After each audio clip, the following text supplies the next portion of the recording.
Assalamualaikum warahmatullahi wabarakatuh. Waalaikumsalam.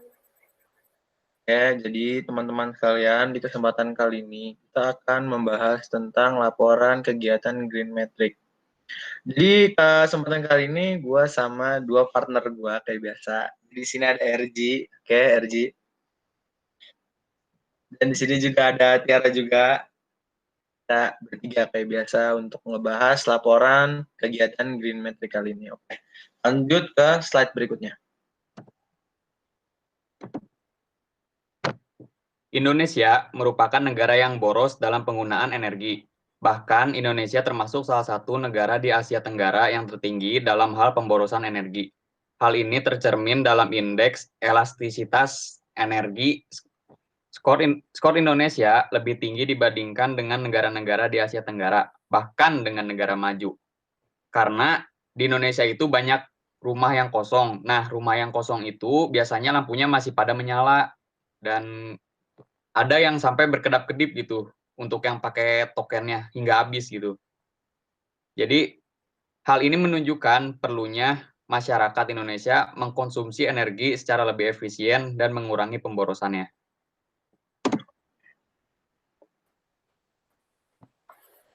Selanjutnya yaitu ada metode penyelesaian masalah. Di sini kami mempersempit dari energi umum menjadi energi listrik saja. Maka beberapa upaya untuk mengurangi penggunaan listrik yang berlebihan yaitu pertama ada mengganti lampu yang rendah listrik, contohnya mengganti lampu CFL menjadi lampu LED. Kedua, tidak menumpuk charger handphone saat tidak terpakai, seperti mencabut kabel tersebut dari terminal listrik jika handphone telah terisi penuh. Ketiga, mematikan lampu saat siang hari. Keempat, tidak menggunakan AC, mesin cuci, microwave, dan lain-lain. Kelima, membatasi pengguna listrik dengan menggunakan pengingat atau timer. Keenam, memotivasi diri sendiri akan pentingnya mengurangi penggunaan listrik. Oke, jadi di sini kita lanjut ke parameter keberhasilan dalam menyelesaikan atau menuntaskan materi yang mau kita bahas kali ini. Oke, jadi di sini langsung dijabarin dari permasalahan yang sudah dipaparkan sebelumnya, diharapkan semuanya dapat pertama sadar akan pentingnya menghemat listrik. Karena dengan timbulnya kesadaran dan dengan tadi sempat dibahas tentang memotivasi diri sendiri akan pentingnya menghemat penggunaan listrik.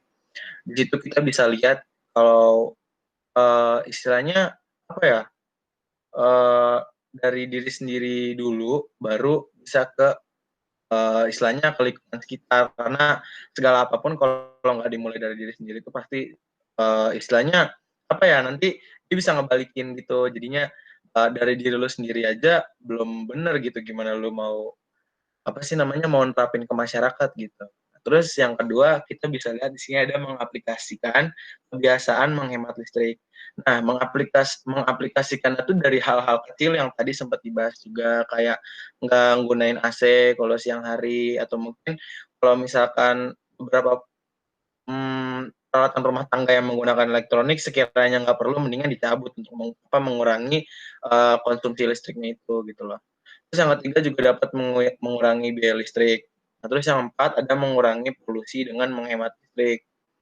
Nah, di yang kelima ini meningkatkan efisiensi dalam penggunaan listrik. Yang dimaksud efisiensi itu menggunakan tuh berdasarkan pemanfaatannya secara maksimal. Jadi kalau misalkan mau gunain listrik, jangan cuman karena istilahnya nggak penting-penting banget gitu. Kalau misalkan cuciannya sedikit gitu kan, cuciannya sedikit, lu kayak daripada ngeluarin effort yang banyak untuk pakai listrik kayak gitu-gitu, sekiranya bisa nyuci pakai manual, mending manual aja, nyuci sendiri gitu daripada pakai mesin cuci atau apa, itu kan benar-benar menggunakan banyak listrik, padahal effortnya tuh nggak sesuai gitu loh, sama apa sih effort yang dikeluarinnya lah gitu, nggak sebanding dengan apa yang mau lo kerjain gitu.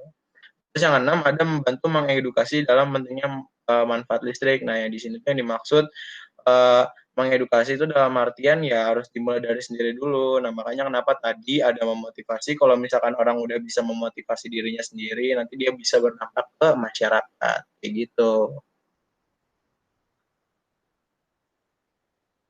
Oke, jadi di sini ada contoh dari teman-teman kita. Nah, di sini ada contohnya si RG, contoh pengimplementasiannya dia untuk penghematan energi listrik. Jadi, RG boleh dijelasin gimana contohnya? Silakan. Nah, di sini saya memegang dua lampu. Yang pertama itu lampu CFL, yang kedua itu lampu LED. Nah, lampu CFL yang pertama ini bermuatan sekitar 24 watt atau segitulah sekiranya. Dan lampu yang LED itu berkisaran 8 watt. Nah, di sini di gambar ini sudah dipaparkan bahwa cukup apa sih namanya tuh penghematannya itu sudah lumayan 3 kali lipat dari lampu CFL yang tadi yang 24 watt tadi. Ya. Jadi menurut saya rendah. Udah lumayan menghemat. Menghemat. Bisa menyimpan lebih banyak energi. Ya, menghemat. Oke. Jadi di sini RD sudah menjelaskan tentang mengganti bohlam gitu ya, bohlam lampu gitu. Nah, makanya dari hal yang kecil gitu, yang kita mulai peduli, ini tuh pasti berdampak banget buat lingkungan gitu. Oke, dari sini kita lanjut ke slide berikutnya. Jadi, di slide berikutnya ini ada Tiara menerapkan contoh-contoh dalam kehidupan sehari-hari. Nah, ini lampu ini kan jadi kebutuhan hidup gitu ya, kebutuhan yang emang berpenting banget buat kita gitu loh. Jadi, sekiranya untuk lampu ini bagus nih materinya nih, makanya dari RG yang tadi penerapan ini jadi relate nih, jadi kayak RG yang dari mengganti bahannya gitu, yang bola lampunya diganti. Nah, ini cara sebagai apa pengimplementasiannya, misalkan bola lampu udah diganti, ya kan dia istilahnya memaksimalkannya tuh gimana penggunaannya gitu. Silakan cara penjabarannya.